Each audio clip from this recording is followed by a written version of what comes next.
Welcome to the About podcast. Here we explore your financial health in simple and easy to understand ways. Well, hey everybody, welcome back to the About podcast, where we are debuting today a new format, the About 3. 3 quick takes on 3 important topics. My name is Jeremy Scott, one of your hosts. Also here with Roy. Roy, Hookie, how you doing? Hookie like cookie. I'm wonderful. I'm excited about the About 3. I know, we have so many times we run into these things that are, important that we need to talk about, but not enough for a full episode. That's right. So we're going to put them together, little chunks. So you might watch this all together in one big piece, audience at home, or maybe you just pick out a little chunk that is interesting to you at that moment. That's right. All right. Let's jump into it, Jeremy. We are going to jump into it right now. And our first thing we're calling Define It. Roy, what is an ETF? They're being advertised on a podcast that I listen to. And I know what the words mean, but I don't know what it is. So, all right. So some backstory. 1, you used to be able to just buy a stock. Right. Pepsi Cola, let's say. Yeah. Right. So if you buy Pepsi, you have to have the market open and you place a trade and it executes while the market's open. Right. In real time, okay? Mm-hmm.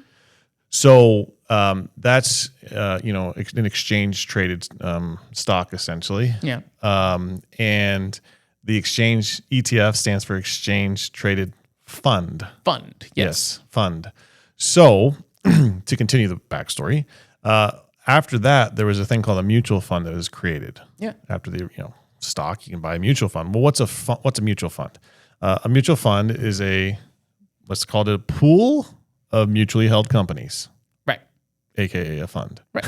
So let's say it has, 200 different companies inside of it. It's got Pepsi and Coke. Right. Exactly. Right. So, but back in the day, you could buy an individual security being a stock like Pepsi Cola. I'm not specifically talking about Pepsi, but the concept was a share of that, let's say, cost you $1,000. Right. Or even $100. Right. Right. Back in the 30s, how many people had $100 walking around? Right. And so they just couldn't buy anything. That I want to put all in, literally put all my eggs in the Pepsi basket. Right. That's like my salary for the month or year maybe even. Right. I don't even know. So they created the mutual fund that then was fractional shares of all these different companies. So now I could buy a portion of these different positions and have it actually be more than just Pepsi or more than just Coke. And you can have, hundreds or even thousands in some situations of companies within one mutually held fund. Right. So it spreads my money out. Spread your money out. But all of these stocks are trading all day long, right? Yeah. Well, if I buy that mutual fund, you can't, maybe you could do it with today's technology, but you couldn't back then when they created it, execute on 200 different companies instantaneously to buy that amount. You follow what I'm saying? I do. So the way these mutual funds worked is you place the trade while the market's open. Let's say I want to buy $200 worth.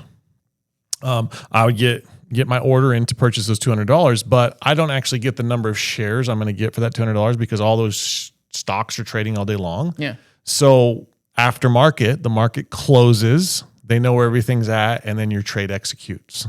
Oh, okay. Okay. So you don't get real-time trading because of that. Right. You just get the end-of-day market value. Right. You follow me on that? Always a little delayed. That's right. So an exchange-traded fund trades like a stock in real time, but you own potentially a fund of companies, hundreds of companies, right? So, we talked about one that was being advertised the other day is QQQ, right? This is an Invesco investment. Mm-hmm. It's heavy in tech, and a lot of people are interested in learning about or holding some of those companies, but it's got, I don't even know what the number is, but probably hundreds of positions in it. Mm-hmm. And they advertise it on TV. Yeah. As a exchange-traded fund that you could talk to your financial advisor about or go to your, personally held account and buy it yourself if you wanted to. Right. While the market's open, you trade it, you execute it in real time at the price that it is when you push the button. Okay. So that's the advantage. That's the advantage. Gotcha. Also, let's just be a little bit clear here. A stock, if you buy Pepsi, in a previous episode we talked about cost basis. Mm-hmm. If I buy Pepsi for $50, and I hold Pepsi and it grows in value and does whatever it does, I don't pay any taxes on the growth of Pepsi until I sell it. Right, so you realize the gain. You realize the gain. So with a mutual fund, right? You have a money manager whose job is to put different companies inside of the fund, Right. and it has a stated directive Okay. on what it's supposed to do. So they could create a taxable event for you as the person who holds shares in it, even though you didn't personally trade it. Okay. Okay. So there's some taxation differences, Right. but the exchange traded fund is treated like a stock. Oh, You only realize the gain when you trade out of it. gotcha. Okay. I should be clear. There could be situations that you do get taxes, It's always nuances. most often there's not that consequences. There's a lot of mechanics behind that. That I'm not going to get into. So the ETF is basically something very similar to a mutual fund, but then behaves in the market like a stock. That's right. Okay. It's diversified like a mutual fund, but trades like a stock. There you go. All right. That's an ETF, everybody. That is it, folks. And now you know.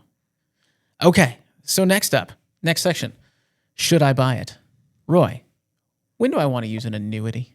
An annuity, great question. An annuity is a tool. It's a tool. Okay. Been around for a long time. How is that tool used? So first off, let's understand what the tool is. An annuity Yes. is a contract with an insurance company. Okay. The government has allowed the design of these products to have certain taxation around it. So think of it as a wrapper. I've got this $100. I'm going to put the wrapper of this annuity around it, which Okay. means I'm making an agreement with an insurance company to provide me the wrapper, putting my $100 into it. And let's say that money could be invested in something. Okay. There's thousands of types of annuities, FYI. And if I do that and I have a gain and I trade it and it's still in the annuity, there's no taxable event until I Okay. take it out of the annuity. Okay. So back in the day before the 401ks and IRAs were as prevalent as they are today, annuities were heavily used because it was one of the few tax-deferred vehicles you could actually use Okay. to put money into and have it grow and not create taxable events for yourself. Right. And then the growth you would take out at some point in your life, and it would be income taxed on the growth. Right. But your money you originally put in is tax-free. And what I mean by that is you paid taxes before it went in, so you just get it back without having to pay taxes on it. Right. Okay. Because you already did. So only the growth is taxed as income when you take it out. Okay. And they had a rule on annuities that was last in, first out. So what I mean by that is if you put in your $100, it's been taxed. The growth goes to $200. You want to take out $50. You have to take out the growth first. Okay. Yeah. Okay. Got it. Just, it works towards the Yeah, they get their money sooner. the tax man. Yes. So an annuity that's the wrapper of what an annuity is, right? Now there's other features that have been added on to these products that some people will purchase for the purpose of potentially, let's say, an income benefit rider. Right. So if I put in $100,000 into an annuity, that annuity has a contract with me that says, hey, if we don't take money for 7 years, I'm going to get just an example, right? 7% growth rate for the next 7 years on that money. So my 100,000 after the first year is 107,000, and then 7% on top of that. So you follow me? Yeah. Okay. So by that 7th year, you've got whatever you got in it at that point in time, roughly $170,000, whatever. Sure. And then the insurance contract says, hey, when you start taking income, we're going to allow you to take out 5.5% of that dollar value that you reached, 170, 5.5% of $170,000 for the rest of your life. Gotcha. Okay. Now the reason that's used sometimes is like, for example, a client has a pension. They have some Social Security money coming in. And they're like, wow, we got a shortfall here where we have this investment property in Utah, and the payment on that thing is, I don't know, $800 a month. It sure would be nice because we know that payment's fixed until it's paid off. If we get to have an income stream of money that would pay us $800 a month Okay. to pay that cost. Does that make sense? Yeah. So that's just an example, but there's lots of examples you could go through with that. But that's one of the ways annuities have really evolved, is to create income streams for people that are guaranteed. And if you pass away and you're married, you're potentially, it could be spousal, and your spouse could continue to get it for the rest of their life. Yeah.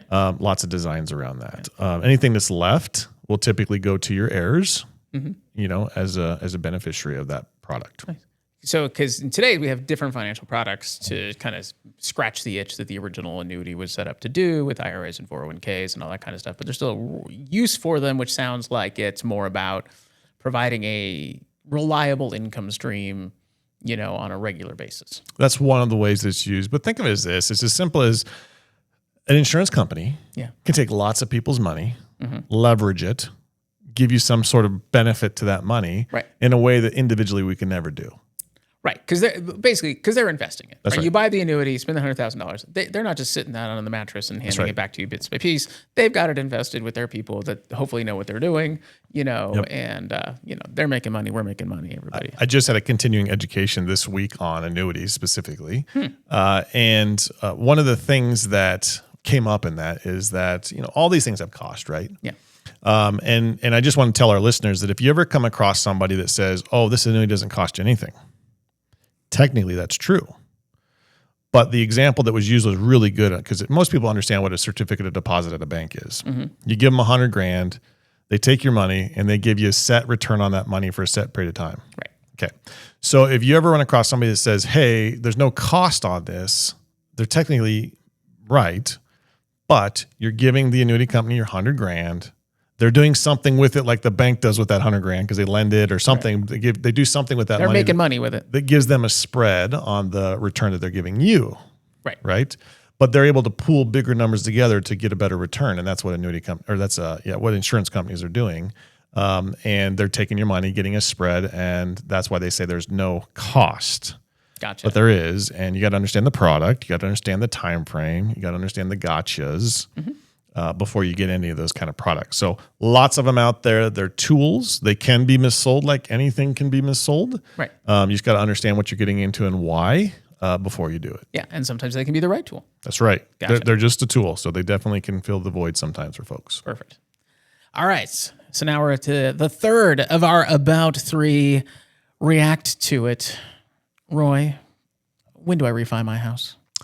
That's a great question. Glad you asked. Because with all the interest rate chaos and, we're still dealing with, higher than rates than we've been used to for the last few years. And every time there's a dip, all of a sudden my mailbox is full.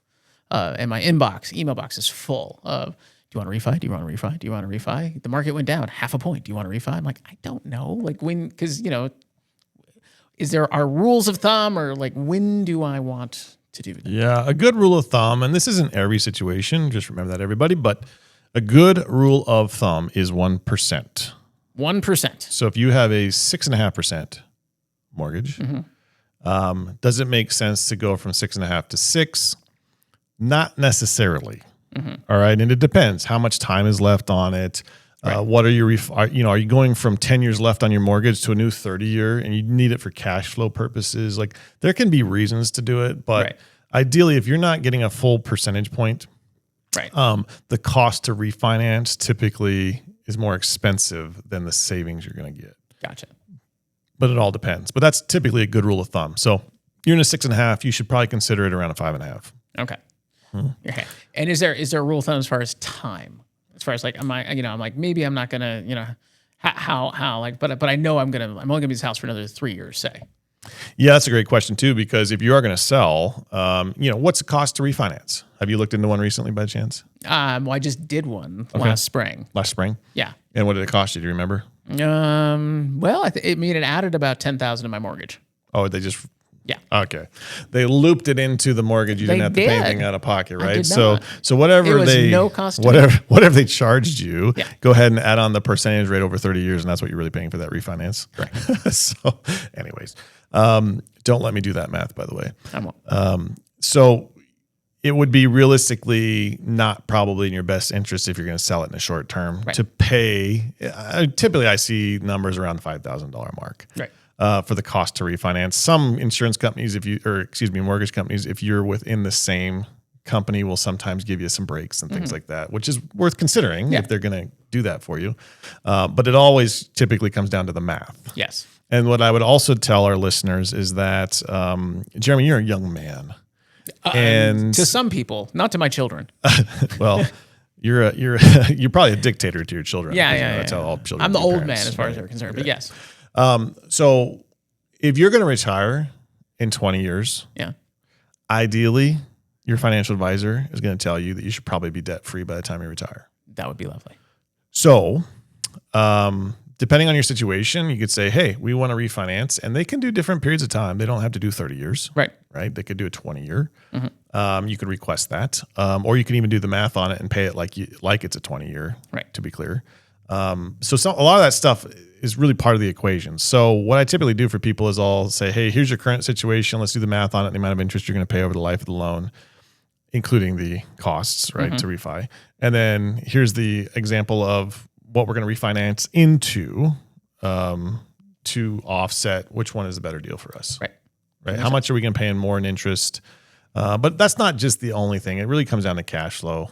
Right. But we don't want people to be so stretched so thin that that they're really making those decisions on the cash flow, hopefully, right? Gotcha. But what I'm hearing is if I have a longer term perspective on my home, I plan to be there for a while, and I'm starting to see, offers, for 1% or more less than I'm paying now, then maybe it's time to start thinking about it. Yep. I would at least understand what your options are and get some quotes. Talk with your mortgage company. And, what's also the trend on rates, right? How are they trending? Right now we're talking about rates potentially going down, but they're really not. I mean, they're kind of, but not a lot. It hasn't. I heard a lot of talk about rates going down. I don't actually see them. That's right. Down. Well, and so let's be clear on that too, right? What are you hearing about rates is actually about the federal funds rate. Right. Now, remember the federal funds rate is, something that's on a 30-year curve, let's say. The federal funds rate is on the very short end of that curve. Okay. Right. Our mortgage is on the long end of that curve. Right. Okay. So if they change the federal fund rates, it's on the short end, it will trickle to the long end eventually, but it's not immediate. So if they lower 0.5% on the short end, it doesn't give you 0.5% on the long end. Right. It takes time to get there. And it's also market pressures, right? So if it's a soft market, you might see rates coming down because banks can't lend if they're not bringing down their rates, right? Because the market's soft. Or if it's a competitive market, like, hey, we can raise our rates a little bit here because it's so competitive that we can do that. Right. Yeah, there's not a direct tie. There's an indirect tie between those things. That's right. Yeah. I remember when the Fed dropped the rate and mortgage rates didn't go anywhere. And when I was looking into it, they're like, well, that was we all knew they were going to do that. So it was already factored in. It had already been factored in, weeks before in the lending because they already knew it was going to happen. Yep. Good. Yep. But that's actually a big misnomer. A lot of people thought that why isn't my mortgage rates dropping when, the federal funds rate's dropping? And it's just not one-to-one. Yeah. Yeah. It's an indirect relationship. Good. Yep. All right. Does that answer your question there, Jeremy? It does. All right. It does. That's what I was looking for. Thank you, Roy. My pleasure, as always. All right. Well, this has been the inaugural About 3. Hopefully you enjoyed it. If you have a small topic you'd like us to discuss, send it in. Let us know. And we're happy to do that. Otherwise, thank you for joining us.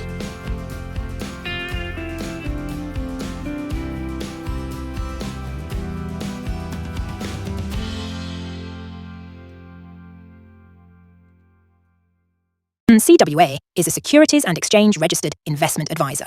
No content contained herein should be construed as an offer for investment advice or an offer for the purchase or sale of any security, insurance, or other investment product. Investments involve the risk of low loss, including loss of principal. Please consult with a qualified financial, tax, or legal professional before implementing any strategy presented here. Data presented here are obtained from believed reliable sources but cannot be guaranteed as to completeness or accuracy.